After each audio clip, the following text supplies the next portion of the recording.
খেলা হইব। আলেমন আমাদেরকে একজনে বলছে না আসো, বলছে না? মাশাআল্লাহ, আমাদের আবার আরেক হুজুরও আছেন, মুশতাক ফয়জি সাহেব হুজুর, উনিও কইছে আইও খেলা হইব।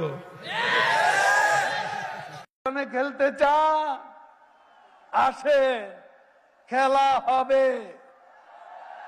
আমরা এক নেতায় আলে মোলামারে ডাক সারতে আছে, আইও খেলা হবে।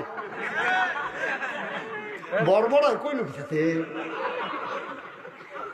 আরে খেলার লাগে তো প্লেয়ার লাগে সমান সমান, তোরা তো আমরা প্লেয়ারে মনে করি না, খেলা হইব বলে প্লেয়ার মনে করি। তোরা আমরা 15-20টা দিয়ে আলিগনি, আমরা খেলা হইব।